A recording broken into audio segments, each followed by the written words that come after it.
Bonjour à tous. Alors aujourd'hui, bien content de vous retrouver. On s'est vu il n'y a pas longtemps, on s'est vu hier et je voulais accélérer un petit peu le mouvement pour cette toile. Alors, dans un premier temps, je m'occupe de ce mur, de toute cette partie de l'avant-plan en fait, si on est vraiment dedans.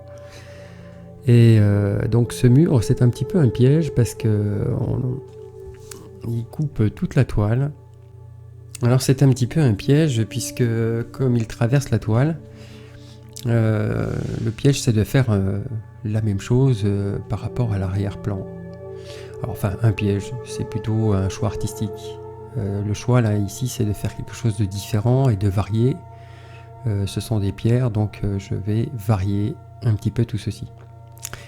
Alors j'ai commencé par mettre un fond foncé de différentes teintes, tantôt bleu, tantôt terre d'ombre brûlée, tantôt un petit peu dans les rouges, un ocre rouge, un brun rouge pardon.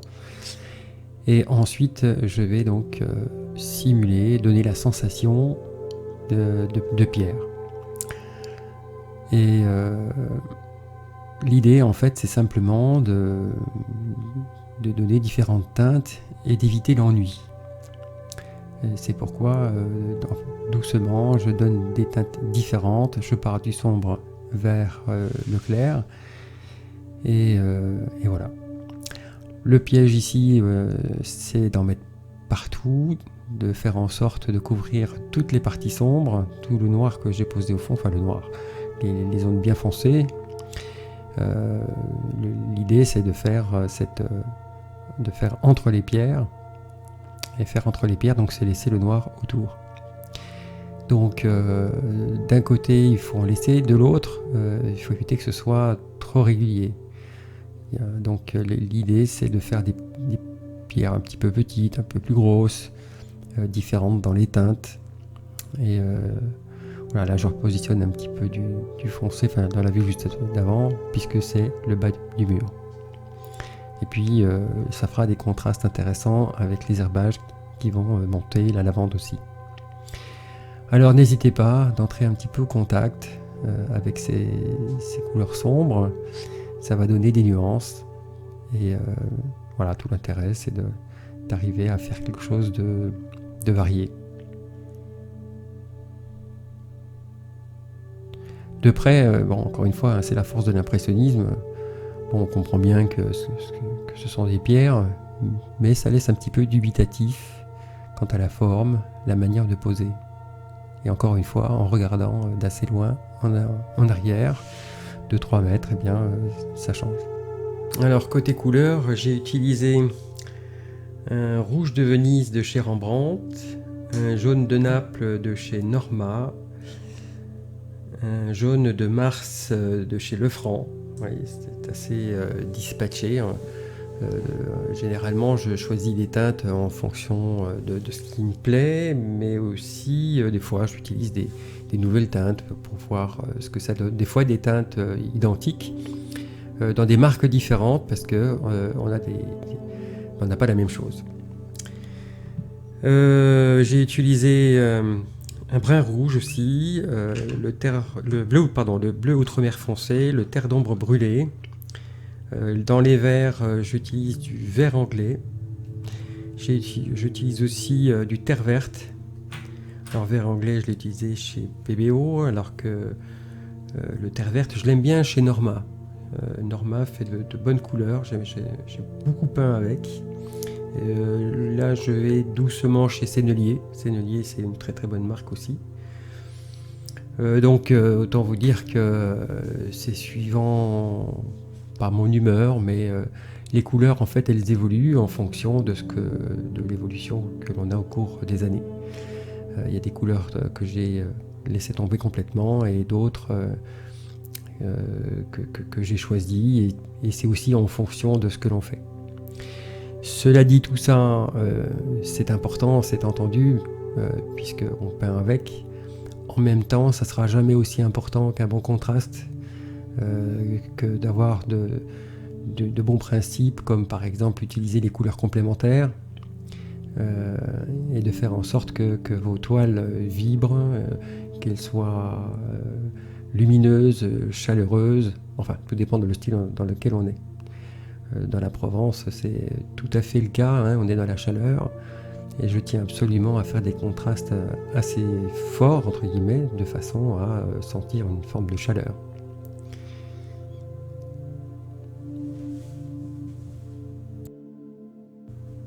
Alors voilà ce que ça donne dans un premier jet.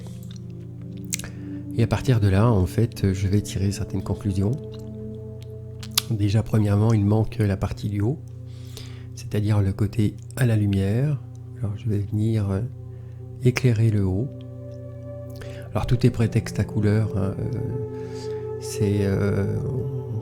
on donne les formes aux choses, mais voilà, là on sent que la lumière arrive. Mais l'objectif en fait c'est de jongler, de jouer avec les choses, avec les objets. Quelquefois on n'est pas logique d'ailleurs. J'ai un ami peintre qui fait des natures mortes, des grands bouquets de fleurs. Il fait un tout petit pot avec des fleurs immenses. Dans la réalité ça tient pas, mais ça fait des tableaux extraordinaires. Alors maintenant nous voilà partis dans cet avant-plan où je commence à poser les couleurs des herbages. Voilà, pose des teintes et ensuite je donne la sensation donc des herbages, bien utiliser la tranche pour simuler l'herbe et surtout bien dépasser le long du mur. Franger, ça va être donc mon premier souci, c'est mon premier travail de pouvoir s'occuper du bas du mur, tantôt avec les herbages et tantôt avec les lavandes. N'ayez pas peur d'aller au contact, même en touchant le mur. Voilà, ce qu'il faut c'est que vos herbages soient un peu plus important, hein, puisque c'est lui qui va dépasser comme dans la réalité. Hop, là, une petite touche là, la remonter. Voilà, il faut y aller sans hésitation. Un geste franc est toujours plus payant qu'un geste hasardeux, on ne sait pas trop où on va. Si c'est une erreur, bon bah c'est une erreur, à ce moment-là vous grattez, vous enlevez. Mais sinon... autant c'est beaucoup plus payant un geste net. Voilà, donc les clairs sont en haut. J'ai posé une petite touche de jaune pour la partie basse. J'enlève le superflu. Et puis cette fois la même chose avec les lavandes. Toujours bien généreux en peinture. Alors là au niveau peinture, on en passe. Hein. Là, les gens ne sont pas volés parce qu'il y a vraiment une bonne épaisseur. Tout à fait dans le style. Voilà, donc un côté clair, un côté foncé. Je commence par le haut pour franger sur le mur. Et ensuite, je m'occupe du bas pour m'occuper de la délimitation entre la partie lumineuse et la partie foncée. Donc si vous en faites pas assez, c'est pas crédible. Si vous en faites trop, c'est pas crédible non plus. Donc il y a un moment, il faut s'arrêter quand la liaison est faite et aller trop loin. Donc c'est plus se rendre compte du côté clair, du côté sombre. Voilà, quelques petites touches plus claires à l'intérieur de ces herbages, détailler un petit peu plus. Voilà, je fais aussi les côtés. Je détaille moins les côtés, mais il y a par contre le thème, c'est-à-dire tantôt le mur, tantôt la végétation. Voilà, je mélange pas trop, hein, on voit toujours des nuances. C'est important, hein, puisque si vous mélangez beaucoup là, quand vous allez donner les petits coups de couteau sur la tranche, vous aurez tout mélangé et ça sera trop tard, alors il n'y aura plus de nuances. Donc ne pas aller trop loin. Dans l'impressionnisme, on utilise énormément la toile comme une palette. Les mélanges, il y en a très très peu sur la palette. Quelques couleurs de base, mais principalement tout se fait sur la toile. C'est toute la force, l'enjeu de l'impressionnisme. C'est à la fois facile d'une certaine façon parce que vous sortez toujours quelque chose. Après, la différence entre quelqu'un qui fait ça depuis 20 ans, 30 ans, 50 ans, ça va être la manière de faire, mais globalement, le principe restera toujours le même. Ça sera plus précis, ça sera plus joli, il y aura davantage de nuances avec des gens expérimentés que si vous le faites pour la première fois. Les premiers temps, c'est quand même difficile. Je me rappelle le nombre de fois où j'ai fait des taches vertes au lieu de faire des arbres. Et mon professeur de l'époque, au bout de 5 minutes, il faisait un arbre. Donc c'était vraiment dégoûtant. Vu le temps passé, et lui en 5 minutes c'était fait. Aujourd'hui ça va, je maîtrise la chose, mais évidemment dans cette imprécision il y a une précision. On perd facilement les repères. C'est pas qu'on les perd, c'est qu'on les a pas. Et ils viennent petit à petit et après ça va. Mais il y a un laps de temps qui est relativement long et il faut s'entraîner, il faut essayer encore. Si des fois ça devient compliqué, on perd patience, il faut arrêter. Jusqu'à ce que le calme revienne et on recommence. Voilà, donc cette fois, nos lavandes ne sont pas de face, elles sont sur le côté. Là aussi, je varie un petit peu les teintes, surtout dans les avant-plans. Il faut éviter l'ennui. Si on regarde une chose et que c'est tout pareil ailleurs, c'est moins intéressant. Voilà, là, un petit peu de blanc dans cette partie claire. Des endroits où, à nouveau, on voit des herbages.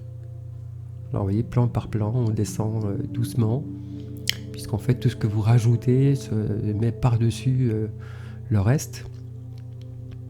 Eh bien, il faut descendre petit à petit.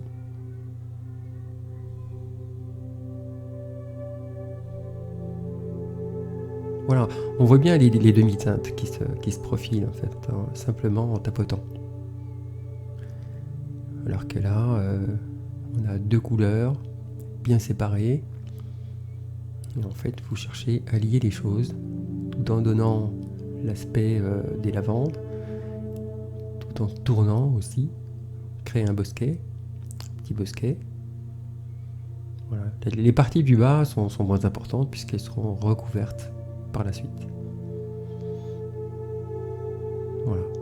La tranche, et puis vous montez, vous redescendez, vous remontez légèrement pour donner aussi, pour éviter que ce soit tout pareil. Dans la nature, rien n'est pareil. On est habitué dans notre monde à faire des choses très régulières. Et là, dans la peinture, c'est tout le contraire. Il faut être irrégulier. Et c'est pas évident parce qu'on n'a pas appris les choses comme ça. On a tendance à tout régulariser.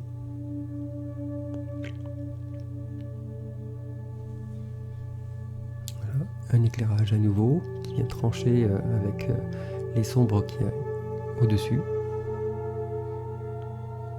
Voilà, et c'est bien en tapotant. Alors, en rapprochant, en fait, on pourrait être légèrement un peu moins sur la tranche et faire intervenir légèrement le plat pour donner la sensation de perspective, c'est-à-dire que tout ce qui se rapproche près de nous est un petit peu plus épais et on pourrait faire ça. Je ne l'ai pas fait là, volontairement je suis resté dans quelque chose de plus fin possible, c'est pour ça que je suis resté sur la tranche. Mais c'est faisable, c'est en principe comme ça qu'il faut faire, c'est-à-dire qu'il faut élargir un petit peu le trait devant, puisque c'est plus proche de nous. Donc les jaunes représentent la lumière, les verts plus foncés, le terre verte, représente donc l'ombre. Voilà, pareil ici, c'est pour ça que je positionne en bas. Et après, doucement, je viens tapoter à nouveau. Le principe est le même. Oui. Les couleurs changent, mais c'est la même chose. D'ailleurs, en termes de principe, c'est assez facile à comprendre. Ce qui va changer, c'est les éléments. Vous allez peindre, donc là, les herbages, la lumière est toujours en haut, l'ombre est toujours en bas. Ça, c'est le principe et ça ne changera jamais. Ce qui va changer, ça va être vos herbages, s'ils sont fins, s'ils sont plus épais, si c'est une plante particulière, que vous fassiez des pierres, que vous fassiez des personnages. On retrouve souvent les mêmes principes partout. Par contre, ce qui va changer, ça va être la forme. Au lieu d'utiliser un couteau, vous allez utiliser donc des pinceaux d'une certaine forme. Si c'est du poil souple, du poil dur, de façon à avoir certains effets. Mais en termes de principe, c'est souvent la même chose. C'est bien parce que ça évite de trop se perdre.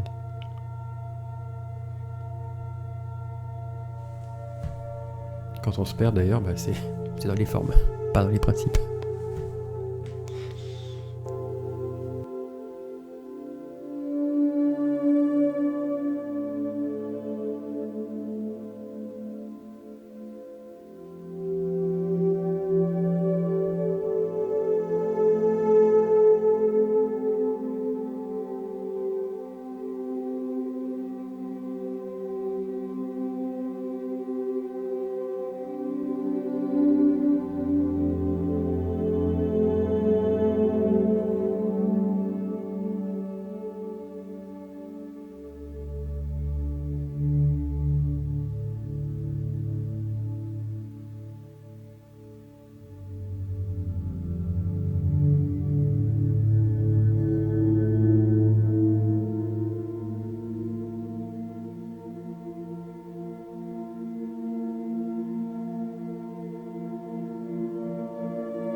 Voilà ce que ça donne une fois le mur terminé, et on voit bien l'ensemble des pierres qui vient trancher avec cet arrière-plan, et les lavandes, ainsi que la petite végétation entre les lavandes.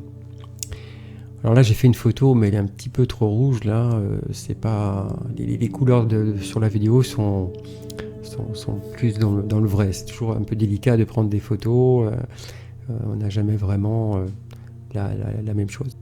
Voilà, j'espère que cette vidéo vous aura plu.